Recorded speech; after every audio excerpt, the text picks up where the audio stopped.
While New York is considered a melting pot where different cultures collide and blend together, Nizami Genjavi International Center is commonly referred to as a melting pot of diverse political wisdom. We, NGIC, we are global think tank. We are bringing together people from different continents, different countries. The broader the representation, the better the outcome. We know that we have got to act together or we cannot survive as a world. Is the world ready to step up and actually ask some fundamental questions about what needs to change? It's very important that everyone understands the importance of sustainable development. We need a stronger architecture for health emergency preparedness and response. Helping countries to prevent a crisis is better than responding to it. United, we prevail. Divided, we will fail. This year, the NGIC high-level meeting in New York City will serve to prepare the ingredients for the outstanding political melting pot called COP29 in Baku. It means this year, the Indian summer in New York City and Baku will become a green one. Making these summits successful is an important step to preserve our world as an evergreen. Inequalities and the climate crisis are political choices. Climate change is human-made, so solutions have to be human-made. It's an honor to be here with you at this special side event of the United Nations General Assembly. Welcome to the 30s high-level meeting, linking the UN Summit of the Future with COP29. Good morning. What an energizing video we just saw. Good morning, Excellencies, ladies and gentlemen. Welcome, welcome. It is an honor to address you today at the opening ceremony of this 30th high-level meeting on trust and global governance in climate action. We will connect two critical milestones, the Summit of the Future and COP29. The Summit of the Future has laid the groundwork for long-term systemic change in global governance, while COP29 represents the arena in which these lofty ideals will be tested against the urgent realities of climate change. This week also marked a historic and crucial moment in global cooperation. After more than a year of intense negotiations, the Pact for the Future was adopted by member states. This agreement signals a renewed commitment to multilateralism and long-term solutions, aligning perfectly with the urgent need for climate action. The Pact calls for urgent global action to address climate change, focusing on accelerating emissions reductions and supporting developing countries to limit global warming to 1.5 degrees Celsius. It also highlights the need for increased climate finance and reforming international financial systems to better support sustainable development and climate resilience. It could not have come to a more important time. Growing loss of trust and cooperation, as well as climate disasters, have been increasing year after year. Last year, 2023, was the warmest year recorded, and 2024 is set to break this record again. Disasters have led to record levels of displacement, with over 32 million people internally displaced just in 2023, and millions more made homeless each year, predominantly due to climate-related disasters. We know that a big part of the implementation of the SDGs depends on local and regional governments. Cities are responsible for 70% of global greenhouse gas emissions, and they are where a third of the world's population resides, making them particularly vulnerable to the consequences of the climate crisis. The Pact for the Future is just the beginning. The true measure of its success will be in its implementation and the tangible impacts it creates for people and the planet. As we prepare for COP29, the principles set out in the Pact will serve as foundational guides for addressing climate challenges in a way that strengthens the much-needed trust among nations. By linking the long-term strategies of the summit with the immediate commitments at COP29, we have the opportunity to strengthen partnerships and ensure a more sustainable, inclusive future for all. The success of COP29 in Baku will be a determinant of achieving the climate goals and the Paris Agreement. Let us unite and work together with these shared visions as levers for the much-needed radical transformation of our economies and societies. I thank you, and without further ado, allow me to start with this inaugural session. I will now have the privilege to give the floor to President Vaira Vike-Freiberga, co-chair of NGIC, Nizami Ganjavi International Center, and president of Latvia between 1999 and 2007. Excellency, you have the floor. I would ask speakers to come to the podium. I will continue to moderate this session from my seat. Please, Excellency.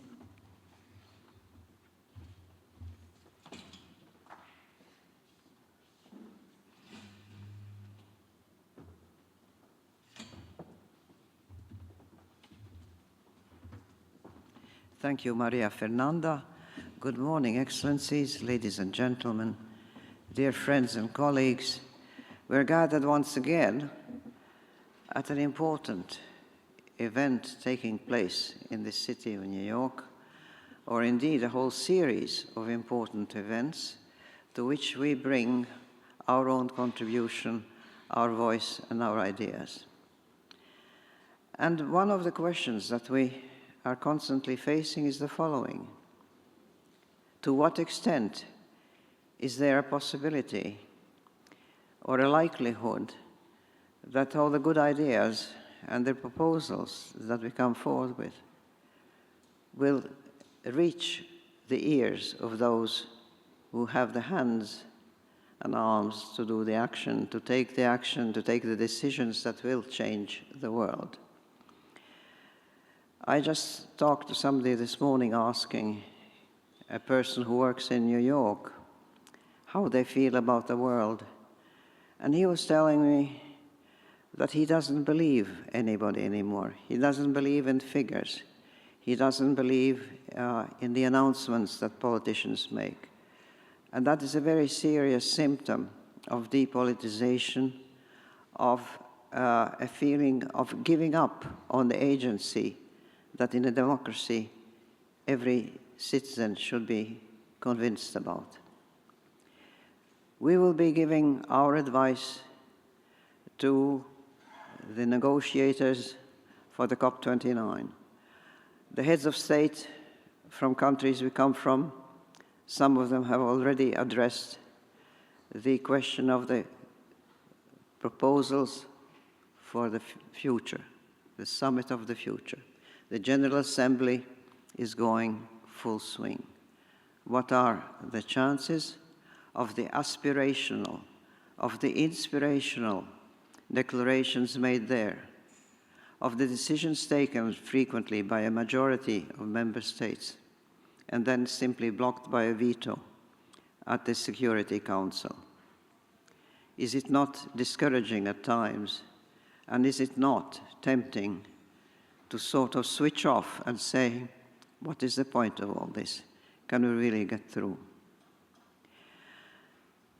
I had a conversation about a year ago with a person who's very important in the context of what is expected from the COP29, which many will be thinking of and talking about as a COP that will be a financial COP, a COP that will see to it that climate change is addressed with a sufficient commitment and the investment and the goodwill of those countries that are able to those countries that have difficulties in following all the best advice that the man may give. The availability of good advice, the superfluity of good advice has to reach out on the ground to concrete actions, to concrete decisions, to concrete events that the average citizen can see, feel, touch, notice in their lives, and regain their sense that humanity is not just drifting along towards one disaster or another, or all of them at the same time, but that somewhere there is agency that is sensible, that is intelligent, that is well thought out and evaluated, and rational, grounded, and will reach out to maximum number of people. I had occasion to sit next at dinner to a gentleman with whom we were getting acquainted, who said he was an investment banker in Switzerland. And he had a simple credo in life, and that was that profit was his goal and his God and the guiding light of his life. And that seeing that profit was his mission in life, he considered that principles were a luxury. And frankly, since he wanted to be successful as a profiteer, he couldn't be a man of principle. It's very difficult to argue with somebody that convinced. And of course, I didn't really try. I just pointed out that unlike him, I had the great luxury of having lived a life following principles, but I had to admit that even though I had sufficient unto my needs and felt quite happy with it, the amassment of profit had not been part of my life agenda. But the principles, of course, I think any intelligent person realizes we cannot live without red lines that are real red lines, that is, those established by legislation, by the will of the people, and by the democratic process. The real red lines that are those that are the limits of humanity and inhumanity, which we see transgressed and broken every day that we look at the news. And there's no more sacred principle than the sanctity of human life and the respect for human dignity.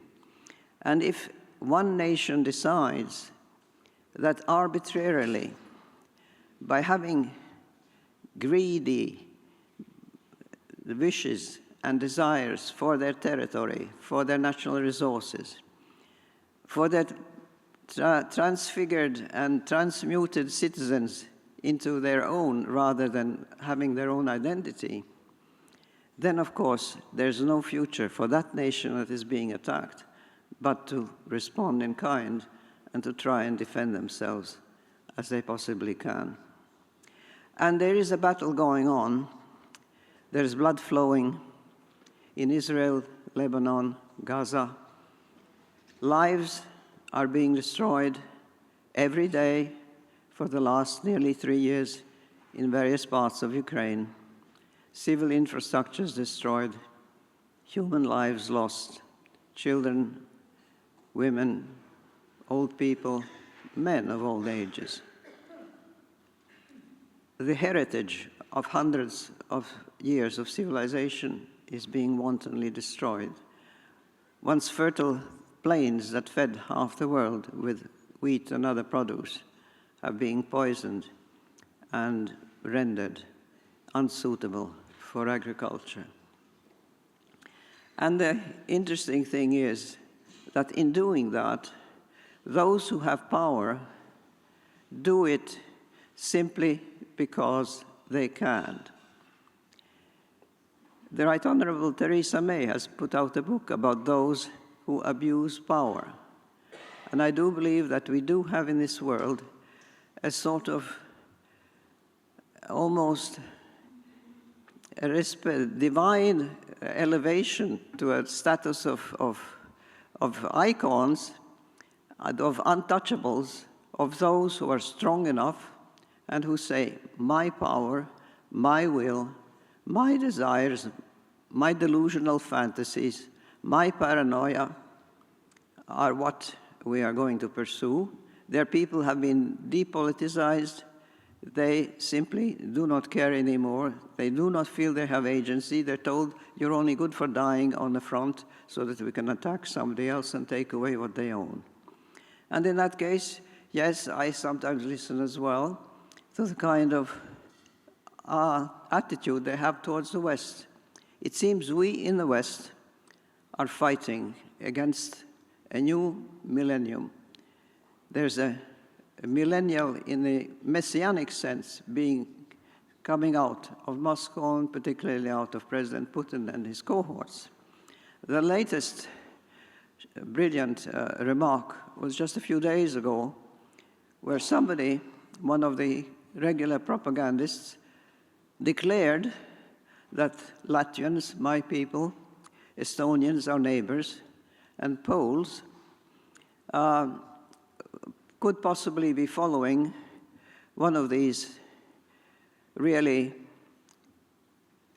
unreligious and if you like, inhuman doctrines that was Darwin's theory of evolution, and they are descended from earthworms. So President Levitt, President Vejons, you and I, it seems, and those who are from Poland here, we are descended from earthworms, it seems. So that in addition to this rather, well, admittedly illiteral interpretation of an understanding of both the empirical evidence and the theoretizing about evolution, the declaration was made that we, the Russian people, we were made by God in God's image. So there we go back to the biblical story of Genesis. But I'm sorry to our Jewish friends here, even though the book of Genesis was written in a Hebrew tradition, we are now told that it's the Russian people, especially those who follow Putin, who are born and created in God's image, and everybody else descends from earthworms or whatever we wish. It's one example of many foolish things being said daily and nightly on the propaganda organs of both of Russia and of their friends and supporters in many other parts of the world.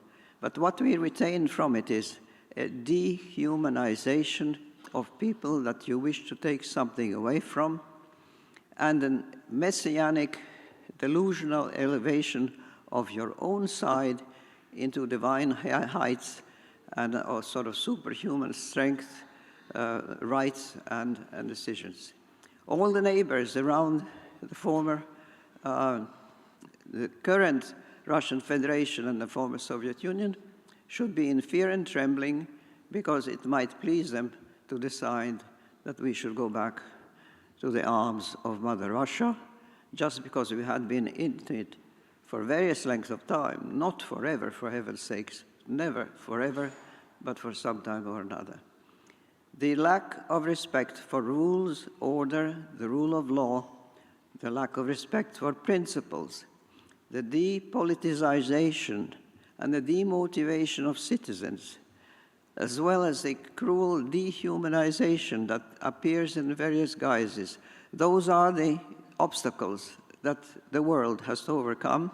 And ladies and gentlemen, to come back to what I said at the beginning, we do need guidelines, we do need principles, we do need better and better ways of formulating them and conveying them to those depoliticized citizens of the world to make sure that they do not sleep while the world is burning, that they at least partially wake up and are ready to support constructive actions that the world needs to survive and to maintain civilization.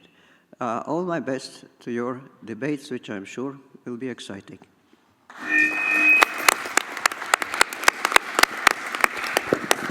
Thank you, President Vaira, Vike-Freiberga, and this is exactly why we gather here today and tomorrow to defend the sanctity of human life and human dignity, as you so well expressed. Let me now turn to Achim Steiner, Administrator of the United Nations Development Program of UNDP. You have the floor. I kindly remind speakers that they have 5 minutes for their introductory remarks. Dear Achim, you have the floor. Thank you very much, Maria Fernanda, dear co-chairs and distinguished guests and participants. It's a great pleasure to be here with you again and listening just now to you, President Vike-Freiberga. It is a very sobering moment. I want to, in my few minutes, just address myself to perhaps 3 lenses that we need to apply to a world that is disrupted, distressed, and increasingly confronted with a degree of uncertainty that you also heard the Secretary General allude to a couple of days ago. Let me begin with the Summit of the Future. Is the UN delusional to call for a Summit of the Future in the midst of this reality? Many have asked that question, and probably many will be wondering whether the Pact for the Future, as it now stands, represents anything to hold on to or just another document. My answer to these questions is fairly straightforward. When the world loses its ability to actually sit in a room or around a table and talk to each other, it is precisely the moment when the UN has to convene the world and ask, what is it that we still have in common? Where do we still have shared interests? Where do we still have an ability to work together? In its simplest form, the Pact for the Future is not an articulation of where the world needs to be, where it should be, or our idealized view of the future. It is, in many ways, actually a remarkable list of all the things that we agree are urgent and that we can actually agree on are urgent and on which we need to work together. Viewed from that perspective, the Pact for the Future should actually be reassuring, because if you read it in all of its components, it is a remarkable list that reaffirms a very fundamental principle of multilateralism. In order to succeed, we have to work together, even if we do not share the same interests sometimes, or ideologies, or even are unable to talk to each other directly. Another remarkable thing happened at this Summit for the Future. As you know, Russia had, until the last minute, serious concerns, objections about elements of the pact. A year and a half of negotiations trying to accommodate everyone had in fact passed, and at that last minute we saw something rather unusual happen. An African president of the General Assembly, with the support of the African nations, stepping in and saying, no, this pact in all its inadequacies is too important to us to allow it to not proceed to being adopted. This is a rather unusual moment, and some people will, from a legal perspective say, yeah, but is this still consensus or not? That legal professionals can debate for the next 20 years. Politically speaking, it was a remarkable expression of a political priority that African nations have towards this idea that this pact is actually relevant. So, since we are meeting and you had asked me to address myself to this, I hope I offer you at least a perspective that is relevant to understanding whether this pact has any meaning to what happens next. Now, let us be very clear. The problem in our world right now is not documents from the UN or lack of vision, so to speak, on how to move forward. It is crisis, conflict, confrontation, war, and it is a seeming inability in the face of the need for us to invest together and co-invest in solving critical challenges for the survival of humanity. We are simply not able to find a way in which to mobilize those resources. We can spend many, many months and years debating all the other elements and constituent pieces that are necessary, but at the core of where we are falling apart right now is a world that is choosing, or perhaps is abandoning, the idea that cooperation is a way forward and is increasingly finding itself in a reflex mode of going to war. In a world that is now spending $2,400 billion a year on defense, but cannot even mobilize the $100 billion on climate or the supposed $220 billion in ODA, that small treasury chest that is meant to enable us to co-invest from wealthier nations with less wealthy nations in solving civilizational challenges, I think we can truly call some of them like that, is very disconcerting. 0.37% of GNI is the level of ODA from the wealthiest nations, the OECD nations, last year.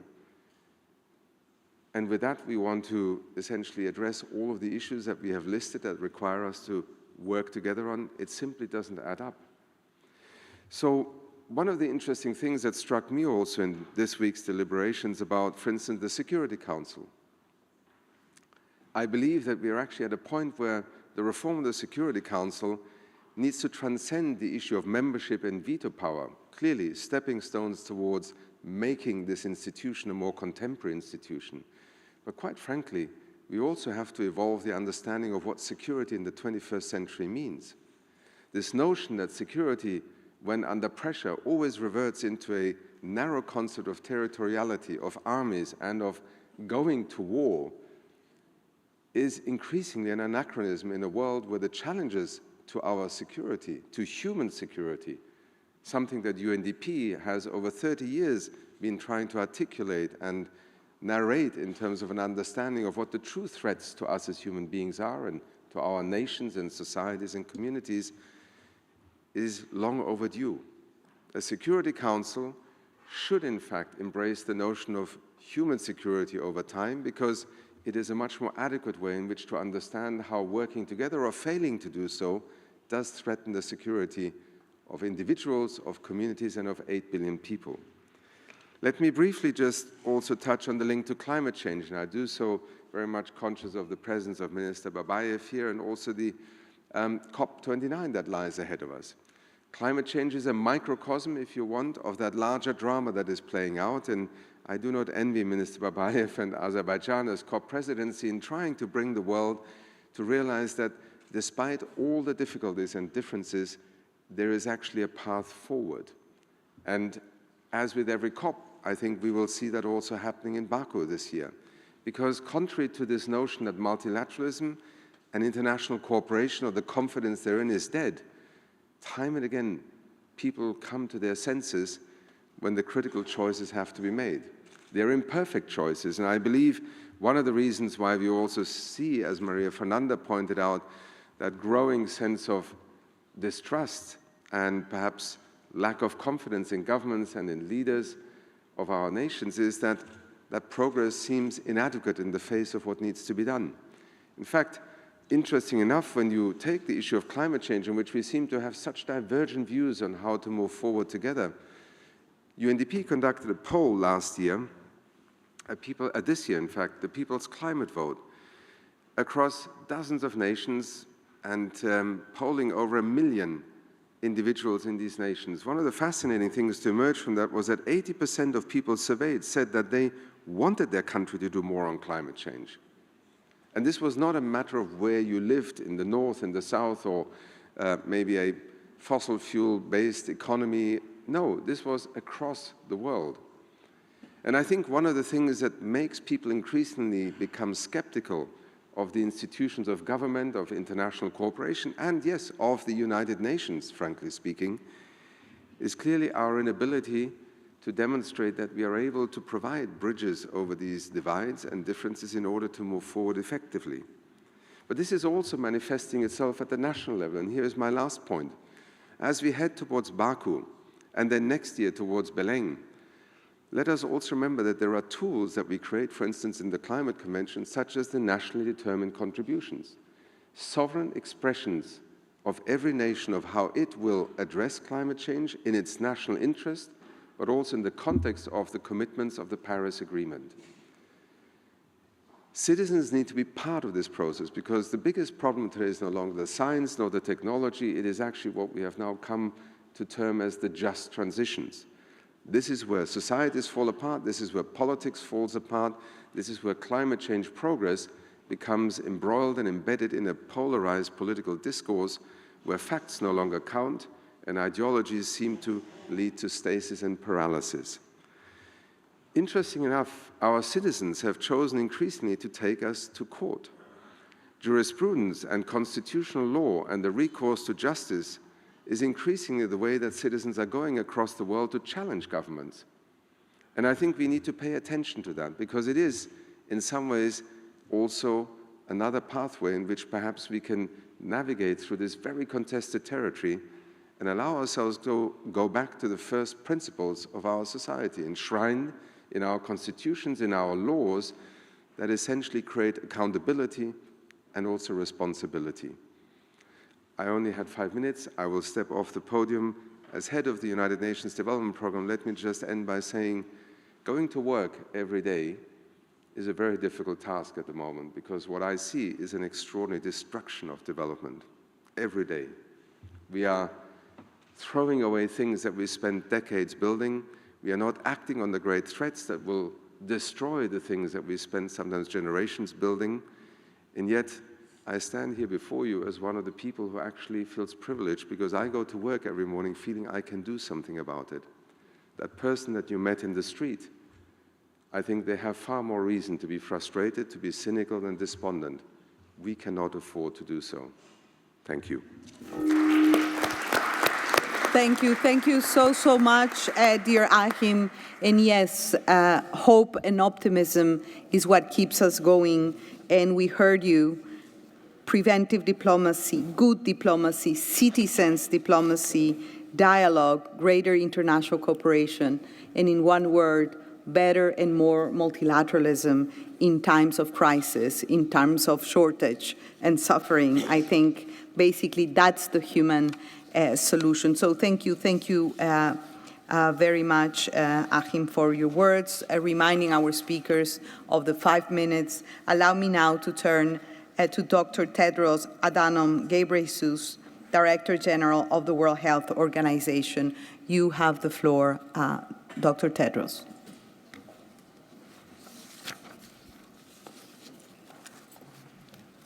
Thank you, Maria. Honorable Minister Mukhtar Babayev, COP29 President-Designate, Your Excellencies, President Vaira and Ismail, the co-chairs of NGIC, Excellencies, distinguished guests, dear colleagues and friends. Good morning, and thank you for the opportunity to address you again as we connect the important threats of trust, global governance, and climate action. The health of humans, animals, and our environment are woven together in a bond that's inextricable, yet is fragile. This is not a new realization. The father of medicine, Hippocrates, said, "The physician treats, but nature heals." The health impacts of climate change are undeniable. Extreme weather events, increasing heat waves, and rising sea levels are disrupting communities and economies and directly affecting human health. Air pollution alone claims over 7 million lives annually. Our changing climate is also increasing food insecurity, contributing to higher rates of cardiovascular disease and fueling the spread of infectious diseases. This, in turn, contributes to antimicrobial resistance, which, as you know, is the focus of tomorrow's UN high-level meeting.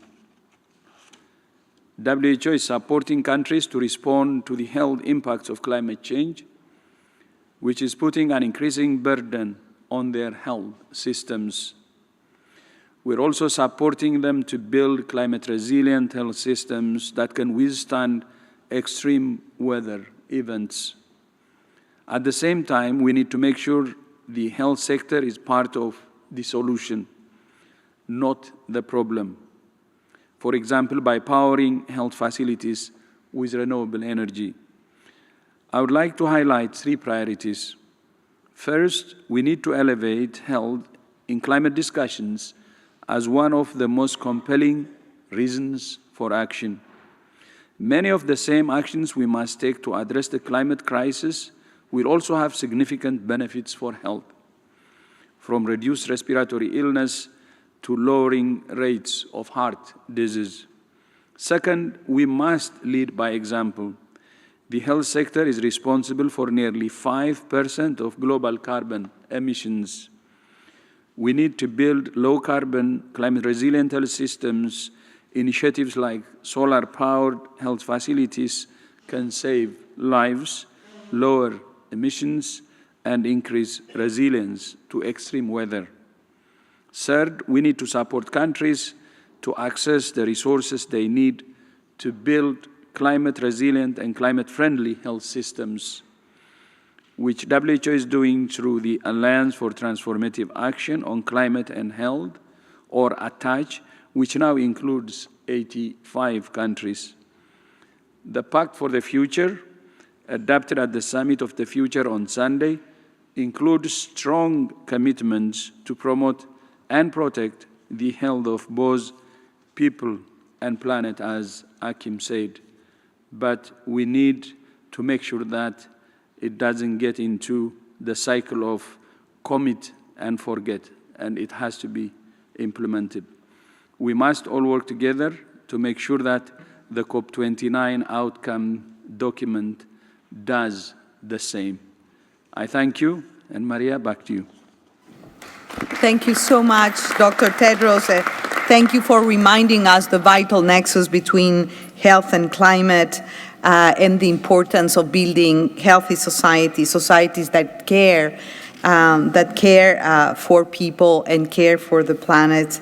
It's the only way to build peaceful and climate-friendly societies. Indeed, health is part of the climate solution, and no question about that. And as I understand, health is going to have a prominent role during COP29. So thank you so much.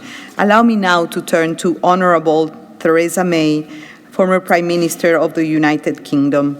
You have the floor, Excellency.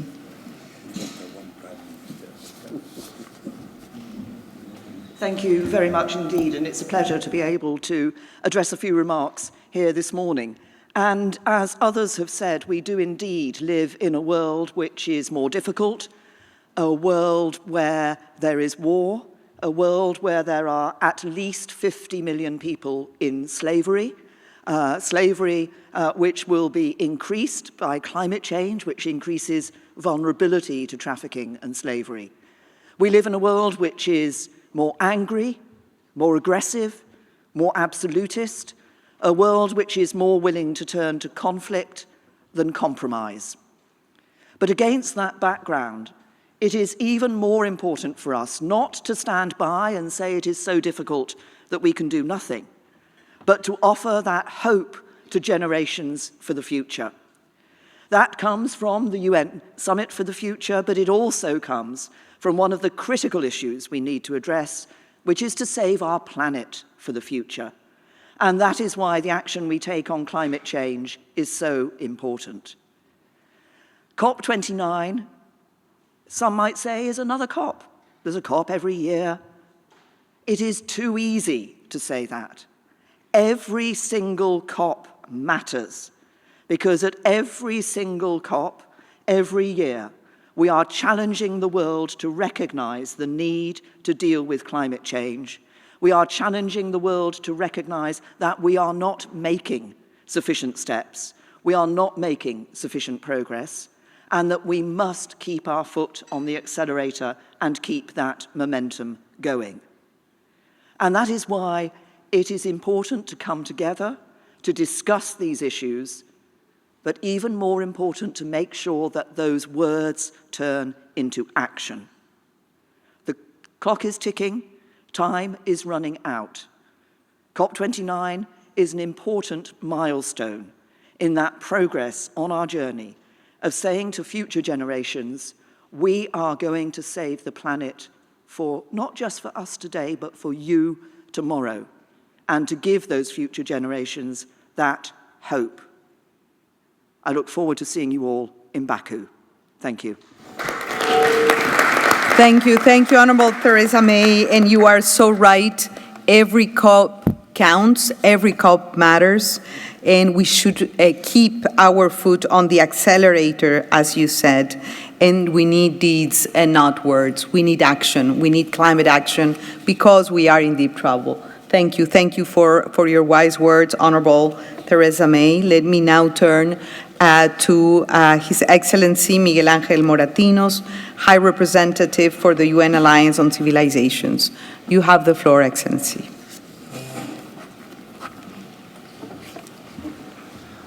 Good morning, everybody. It's a great pleasure, a great privilege, an honor to share again this opening of Nizami Ganjavi conference, the 30th, that have been called Trust and Global Governance. I want to thank Nizami Ganjavi International Center for inviting me and give me this opportunity. Let's start by expressing my warm welcome to President Vaira Vike-Freiberga to New York City. Your presence, Mrs. President, give us a new dimension for this annual gathering. Some of my colleagues have already referred to the importance of this adoption of last 2 days of the Pact for the Future. I think has been the brink of hope amid the darkness of the bleak global landscape. You all are suffering or enjoying this city today and this week. It's brimming with world leaders, mayors, legislators, civil society, faith actors, private sector, academic, artists, activists, and young people. And this is what effective and inclusive networked multilateralism must look like.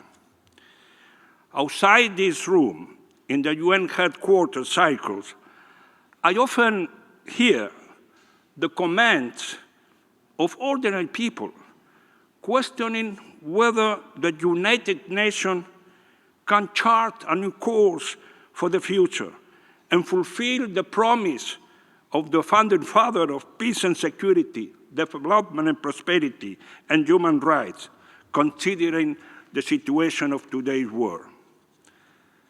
Today, their livelihood threatened by climate change, torn by inequality and injustices, dehumanized because of religion, faith, ethnicity, culture, language, or gender.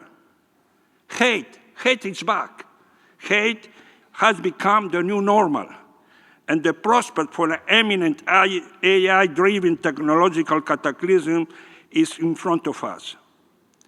The people, some of you, many friends, know that I'm an optimistic man by nature. But I have to tell them also that I'm an unrealistic one.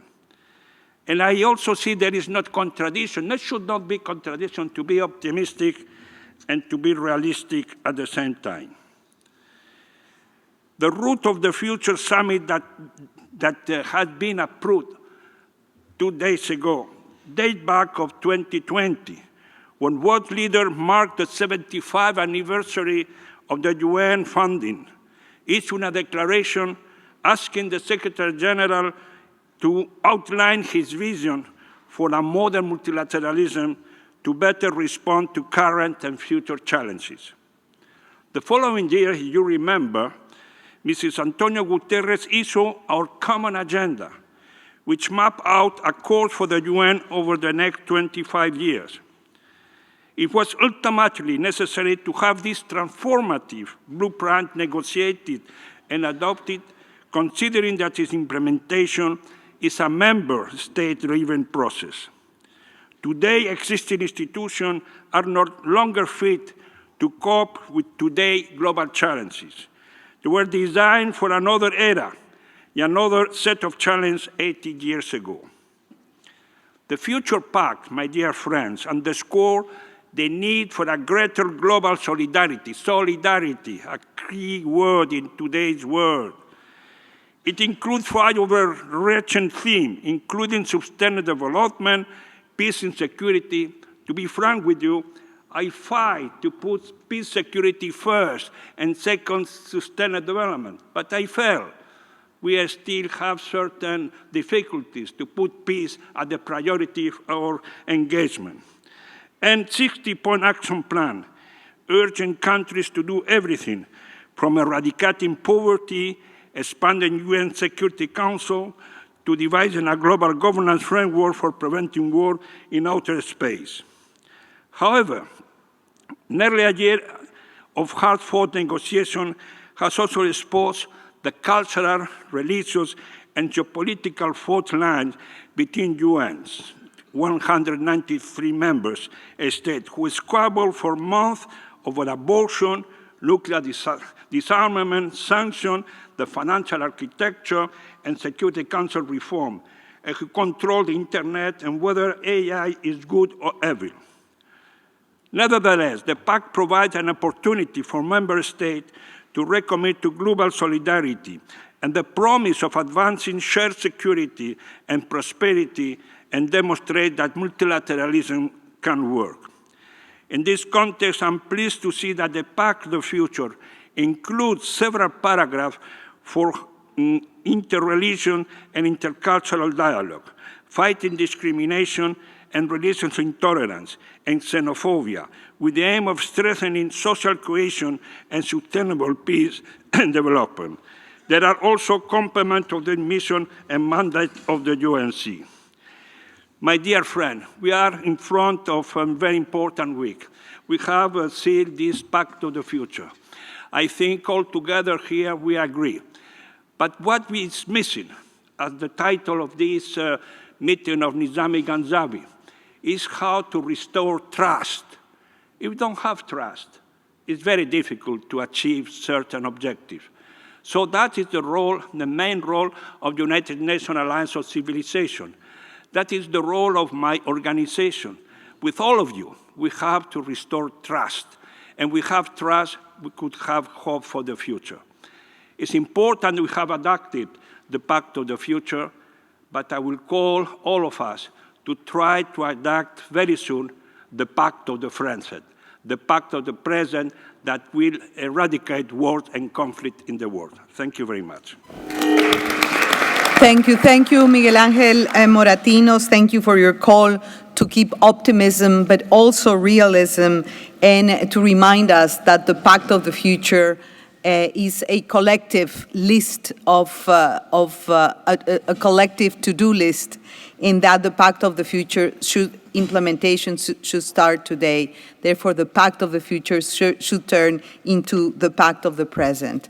Very, very well said. Allow me now to turn to Doreen Bogdan-Martin, Madame Doreen Bogdan-Martin, Secretary General of the International Telecommunications Union, ITU. You have the floor, Madame Bogdan-Martin.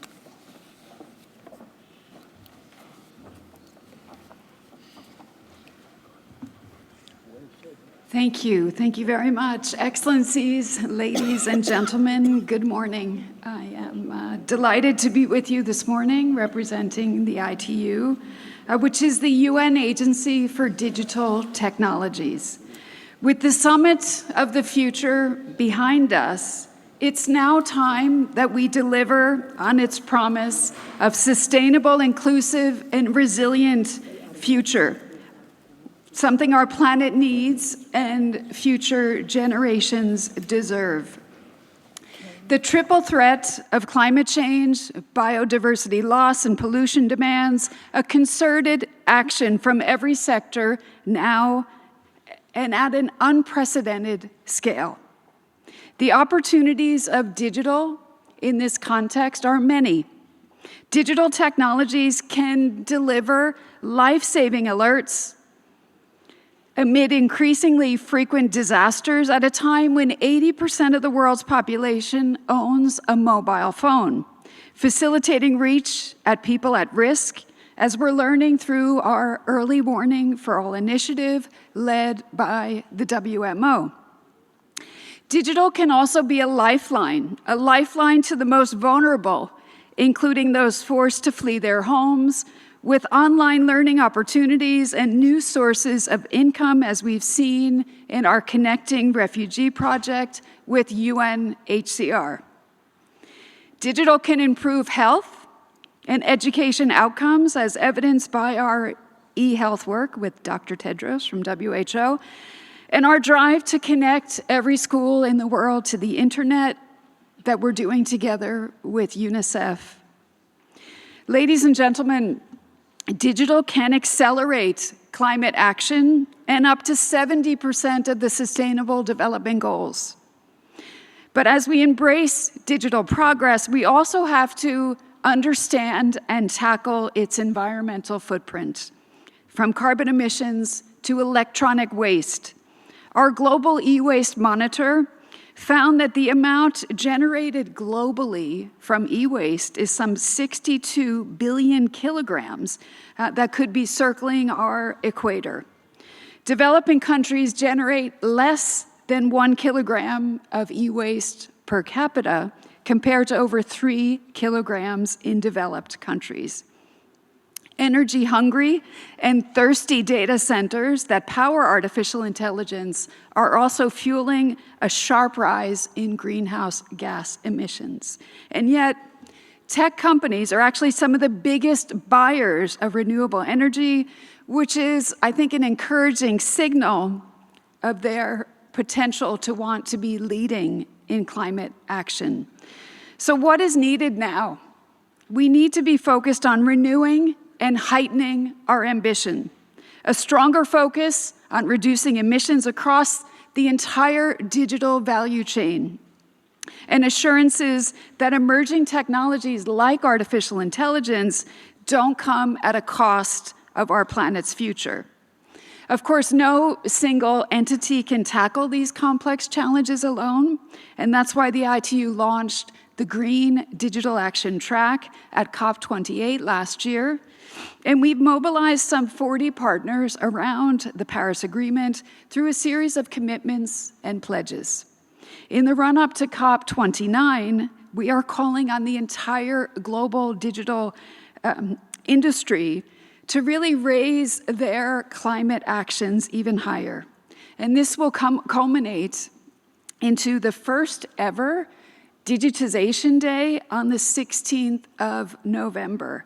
We're hoping to conclude that day with the adoption of a historic ministerial declaration, which would be a testament to our collective actions and efforts to harness digital transformation for people and for planet and for the 17 SDGs. As I told the COP29 International Advisory Committee just a few weeks ago, it's up to us, especially those that are leading in certain functions, to be able to act and to deliver. So the Summit of the Future has laid that groundwork, and now it's up to us. Let's ensure that digital technologies are deployed with all dimensions of sustainable development in mind: economic, social, and environmental. And as we approach COP29, we can and we must build on this momentum. 2030 is around the corner. The clock is ticking. So join us in our green digital action before it's too late. Thank you very much. We thank you. We thank you, Madam Bogdan-Martin. And yes, indeed, I think that we have a big challenge to shape collectively a low-carbon digital progress and inclusion.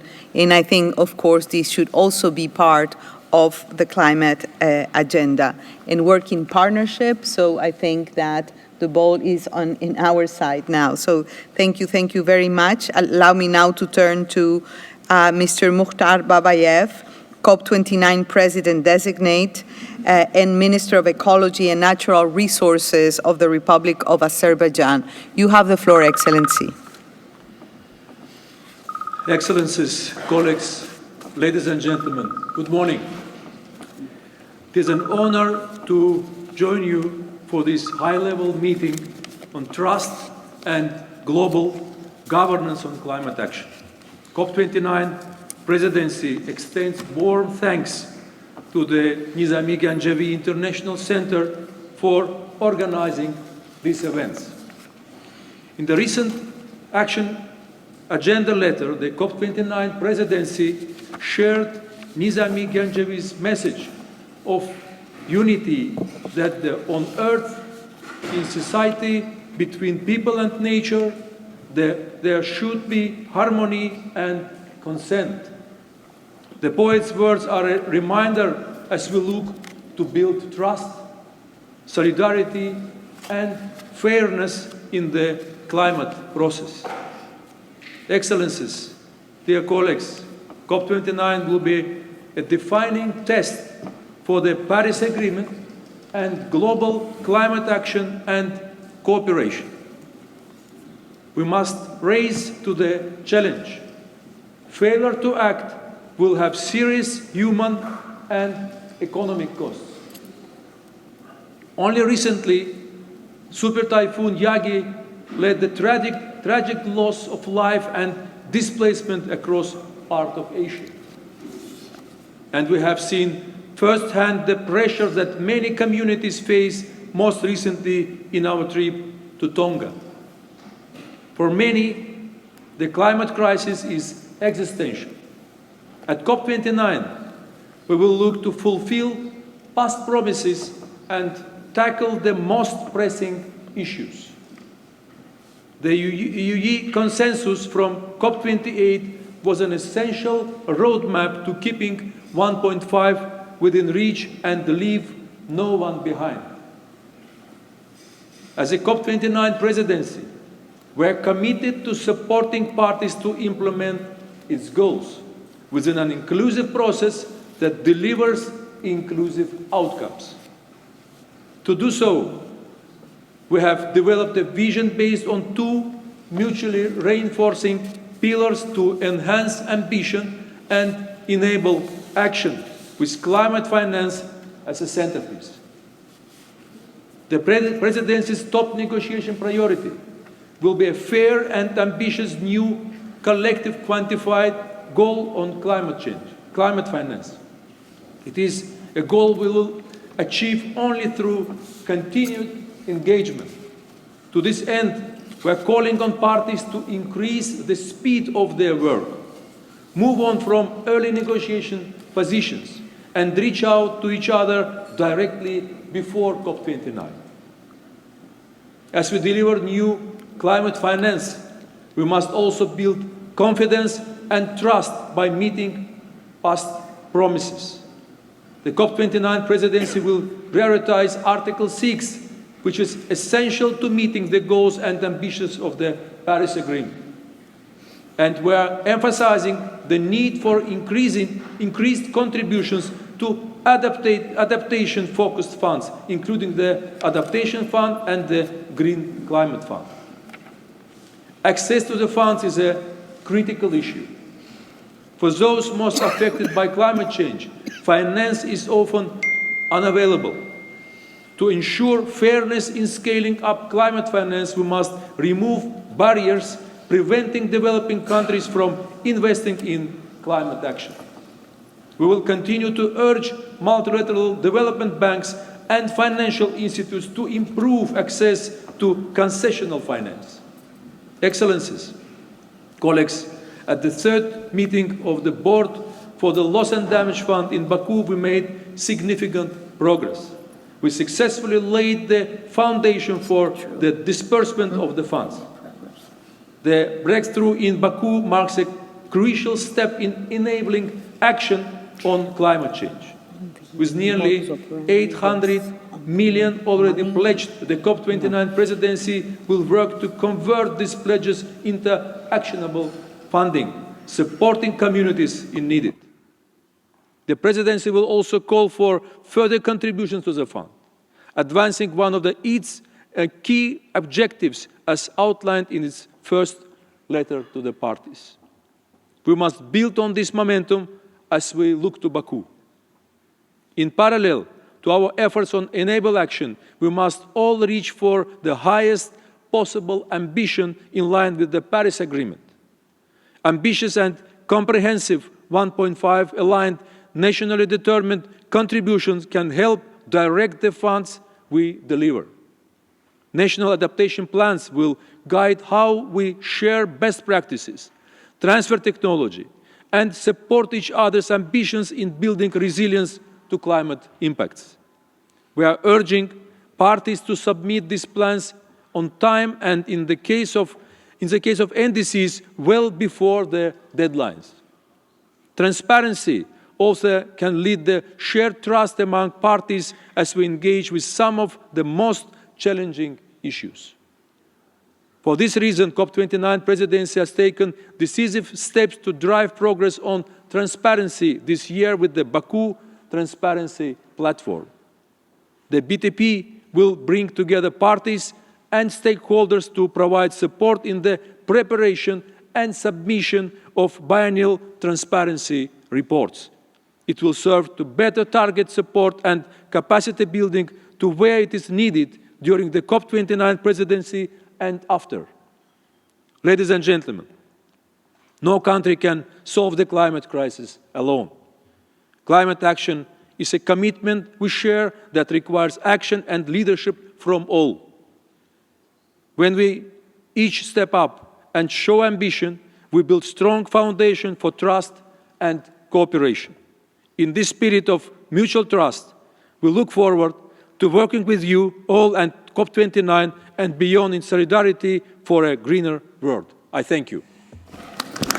We thank you, Minister Babayev, for your leadership, and we hear your call for the need for a solid, ambitious climate finance package at COP29. And for that, of course, we need more speed, more political will, and greater trust in the negotiations that are ongoing. So thank you very much. Let me now turn to Madame Kerry Kennedy, President Robert Kennedy Human Rights. You have the floor, dear Kerry. And the dog, okay.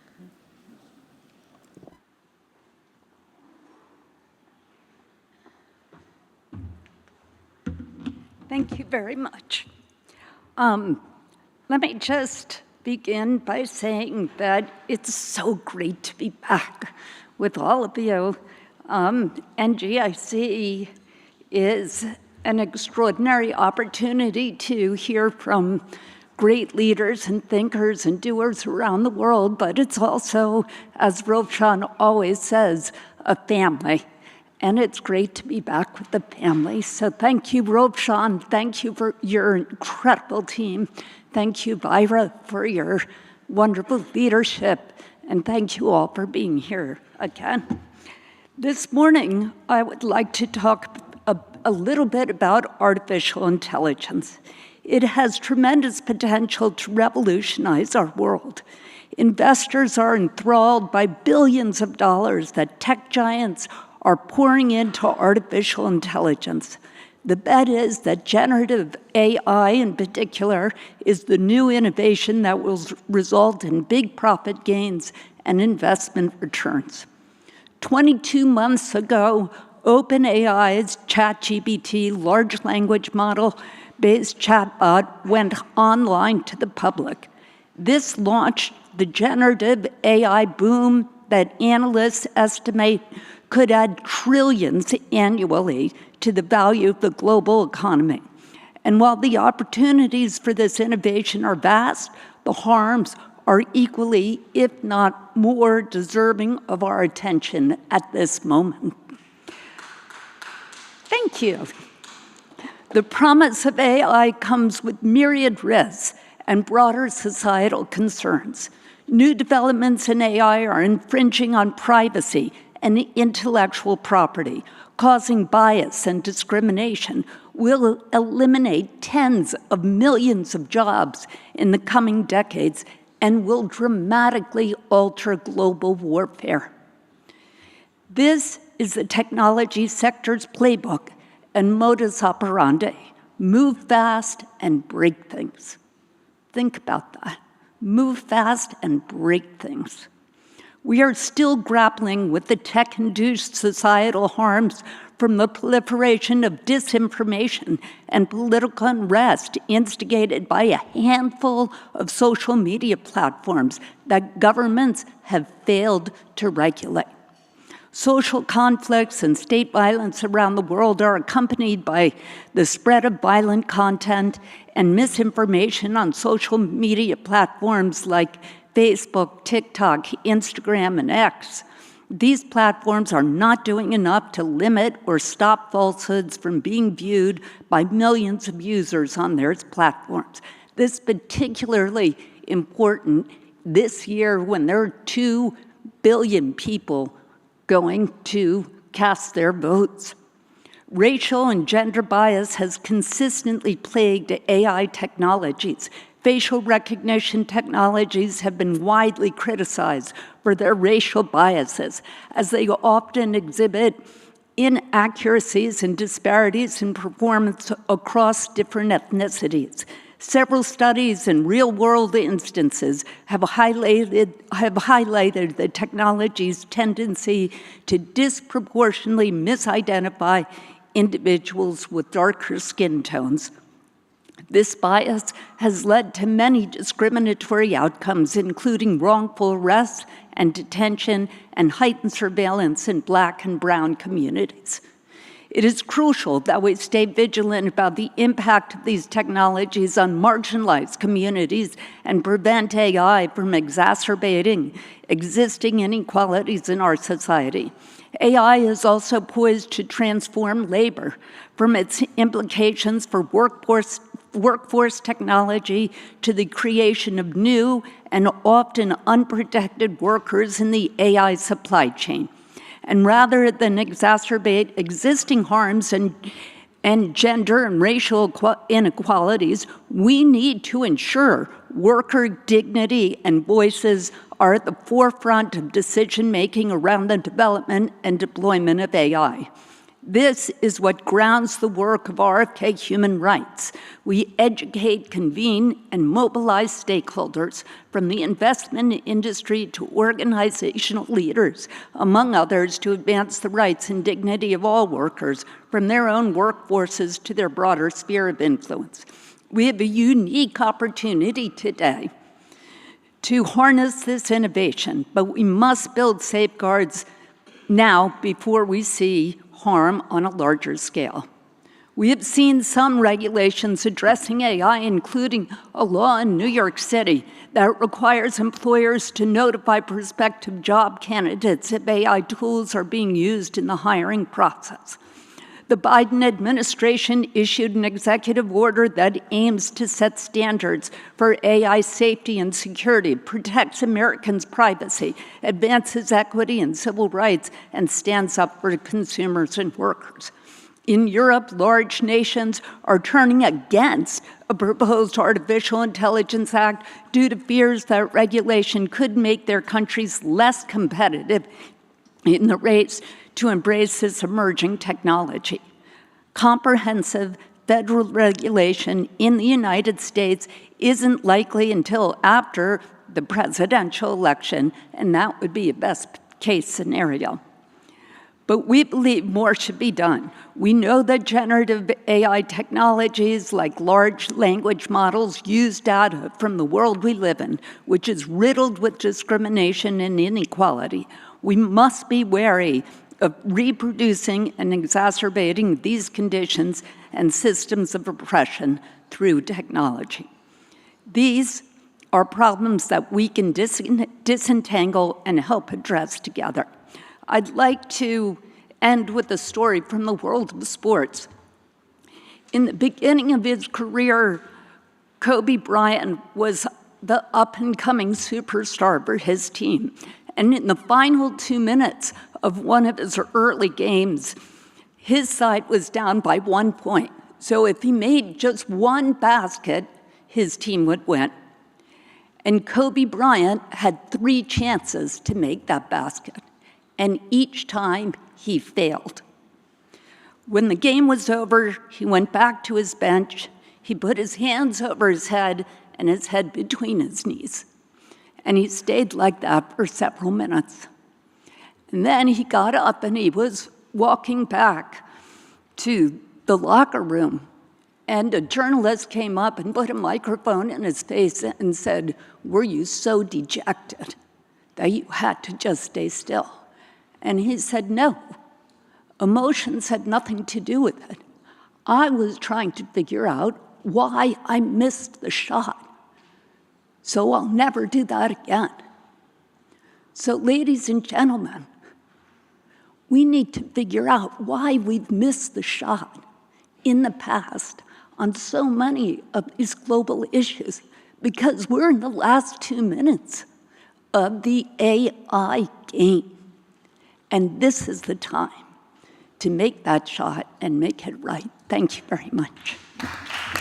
Thank you, Kerry, for bringing to the fore the very critical issue of artificial intelligence. I think that the Global Digital Compact that the UN just approved is going to help, and we hear you. We need greater regulation, ethical standards, and a human rights-based use of artificial intelligence. Thank you very much for that and for your very moving story also at the end. Allow me now to turn to our next speaker. It's going to be Honorable Patricia Scotland. She is the Secretary General of the Commonwealth. You have the floor, Excellency.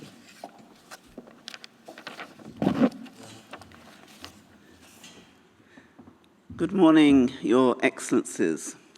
It is a great privilege and pleasure to be asked to join you today, and I am relieved that I will be speaking now as opposed to earlier, because in relation to many of the wonderful speakers, I am able to say, I agree, and I agree. But let me tell you why. Because I think everyone has made clear that we are at the moment of greatest global challenge. But I believe we are also at the moment of greatest global opportunity. As you know, I am the Secretary General of the Commonwealth of Nations. We are 56 countries. We represent 2.7 billion people, 60% of whom are under the age of 30. We come from 5 regions. We have 33 small states, 25 of which are island developing states. We have 14 least developed states, but we have some of the richest and most powerful countries in the world. And that diversity has been that which has given us strength. And I agree with all of those who say globally we are now at an inflection point. We have an ability to make some very dramatic choices. And I think we all know there is a choice to be made. Others have said we do not lack intellectual ability, we do not lack technological opportunity, we do not lack actually the money to make this right. What so far we have not been able to summon appears to be political will. But I believe that the good men and women, not just around this table, but in our world, are ready for this inflection point. And I have to say that although I understand and agree that AI creates one of the greatest opportunities, I do not believe it is too late to put the restraints in place to make it a powerful engine for good. And I say that because we in the Commonwealth are doing just that. Last year we launched the AI Consortium, bringing together tech giants and ourselves to try and put in place the sort of regulations that were needed. And I just want to mention one aspect of it, because the world has been looking at what we should do with digital assets, virtual assets, and not coming up with a solution. And we in the Commonwealth came together, all our ministers, brought together with the lawyers, the tech specialists, the regulators, and we came up with the virtual assets model law, which will, according to the FATF, be the global standard. So it's not beyond us. We can do it, and we can do it quickly. But we really need to concentrate on the reality of climate change. And the reason I mention our 25 small states, and I really am celebrating the fact that we're going to Baku, because in Baku there has been a real commitment to look at the needs of small states. And small states, this is not an argument about the existential threat. For them and for us, the existential threat is now. You only need to see what has happened in the Caribbean just recently with Hurricane Beryl. Hurricane Beryl, Category 5, not at the end of the summer, but at the beginning. And we know this is going to be one of our worst periods. And people are dying. Livelihoods are being destroyed. Seas are rising, and people are drowning in debt. And these fiscal issues are challenges for all of us, and these traumas are real. And people have constantly been asking me, are you pessimistic? And my answer has been no, I'm not. I am, however, determined. And each of us must be determined too. Because I believe that as I look around this table, I see not only the determination, the opportunity, and the power to change, but I see the willingness. And so if not we, then who? Who's going to do this? And I believe we can. But we can only do it, as many have said, on partnership, because our young people are wanting us to show them that it's worth hoping. Many have told us they no longer trust us. Too many broken promises. Too many times when we've let them down. And I know that we're not going to do it this time. And we will deliver in Baku. We will find the money and we will make the commitment. Because if we don't, the future for our people, the people we love, is going to be bleak indeed. And I want to leave you with one story, because quite often we talk about figures, but we don't talk about realities. And I just want to tell you what we've done for climate finance with just $1.8 million. We've already delivered to our small states $363.55 million, with another $500 million in the pipeline. So it's doable. But I have in my mind a woman in my own country of birth. In 2019, Dominica was devastated by Hurricane Maria.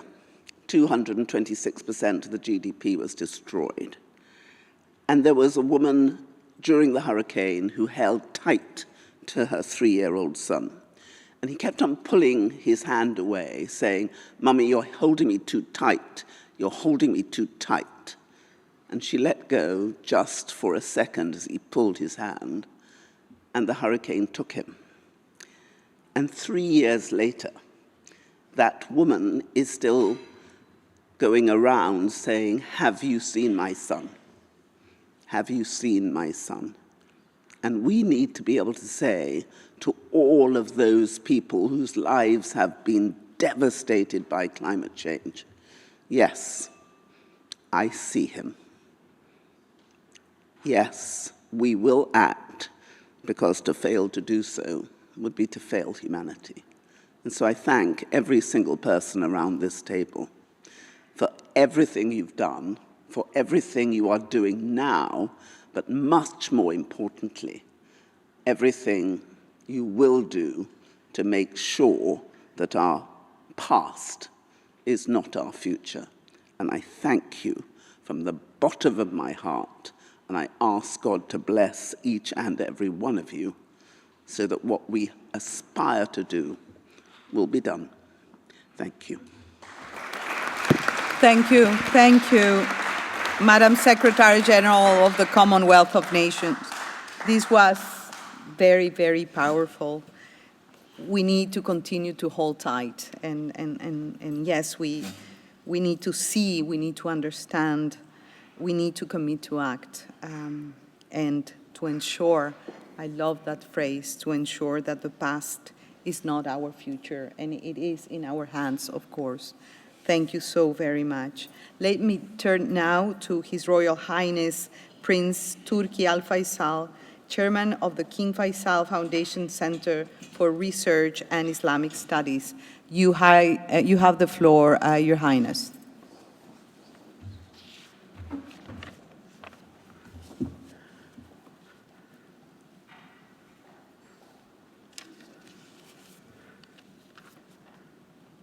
Assalamu alaikum wa rahmatullahi wa barakatuh. Peace be upon us all. Thank you for this invitation to speak to such a distinguished audience. I'll just refer to the letter that graciously invited me to this conference. The last sentence says, the high-level meeting will focus on bringing world leaders together to forge a new international consensus on how to deliver a better present and safeguard the future. Alas, the world has been talking the talk, but not walking the walk on the conflicts that are around us today. Ms. Vike-Freiberga mentioned what is going on in Gaza and the killing of innocents, young and old, men and women, and the killing continues. And now it is spreading into Lebanon. And if there is no walking the walk to prevent such happenings, we will be continuously facing such challenges. The United Nations Security Council needs to be reformed in the veto capability of the 5 members, permanent members, in order to allow for it to operate more successfully and more easily under present circumstances. I will turn now to the issue of climate change and say that the Kingdom of Saudi Arabia works diligently to prepare for the transition from harmful fossil fuels to cleaner energy sources. Since oil and its derivatives form the bulk of our livelihood, the world must recognize that we are particularly careful in how we survive its progressive demise and how we can maximize meeting its harmful impact. We are making the transition to other sources speedily but deliberately. To ask us to precipitously shut our source of life is to ask us to commit suicide. We do recognize the need for the transition, and we want it to occur within a collective effort by humanity, and that is why the COP meetings have grown progressively cooperative, and the Kingdom joins in finding common solutions to common challenges. Eliminating harmful emissions is a declared policy of the Kingdom by 2060. Polemics never succeed in achieving results. Thank you. Thank you, Your Highness, and thank you for reiterating the commitment that we should all have for a just and speedy transition, and our commitment to do our best to ensure that COP29 is a success and delivers what it needs to deliver.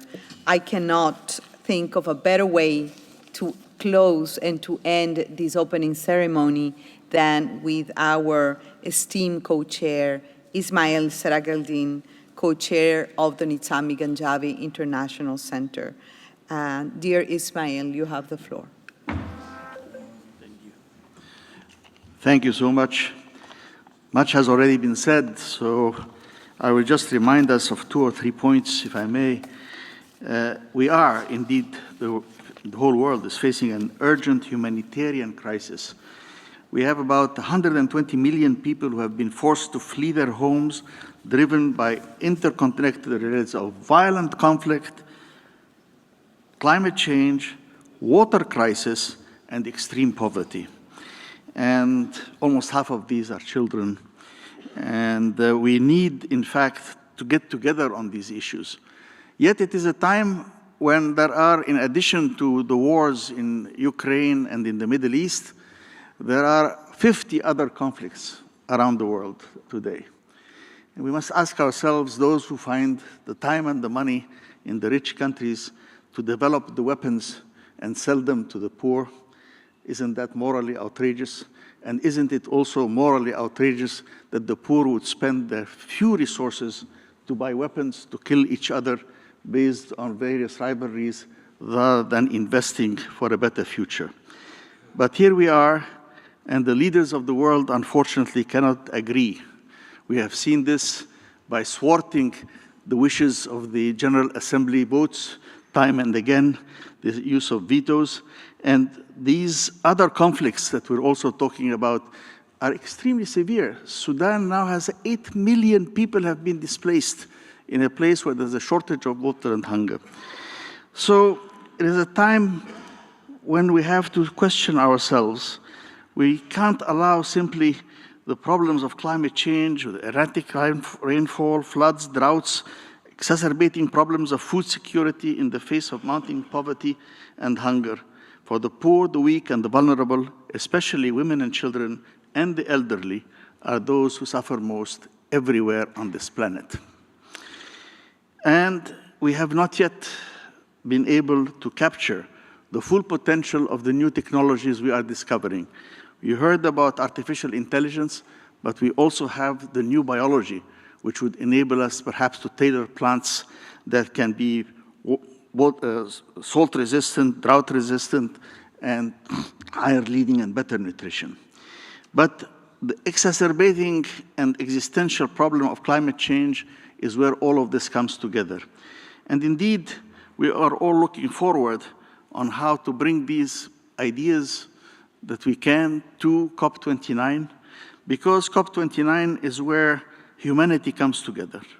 Humanity comes together to confront the existential threat of climate change and its effects on many other things, from health to hunger, and its exacerbation of poverty and inequality.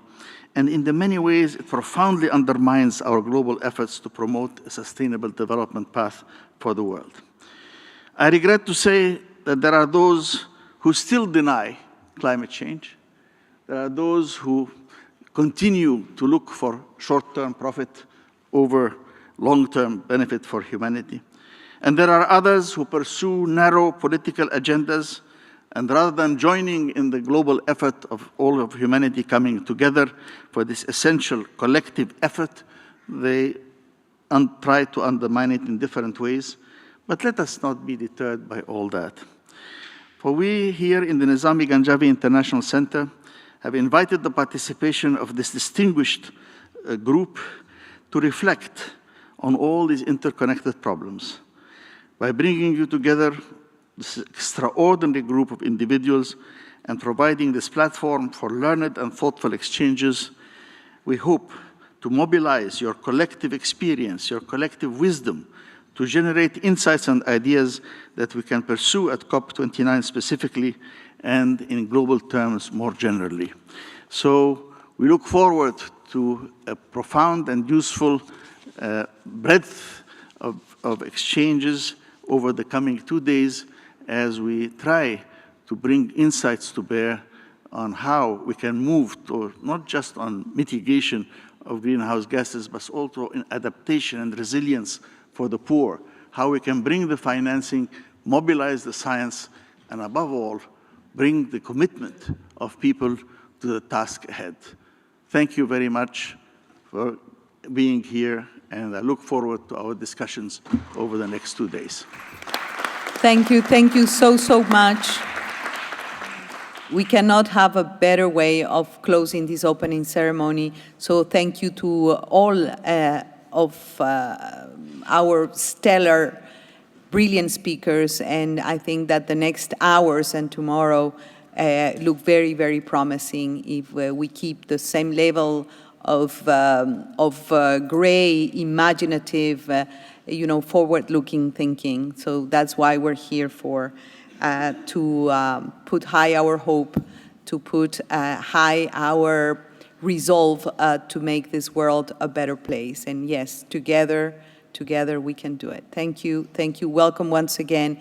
And I'm speaking because I want guidance from the organizer to say if we can break, we can have a coffee break now, or no, we cannot have a coffee break. So please stay where you are, and I think that we will now turn to the first panel.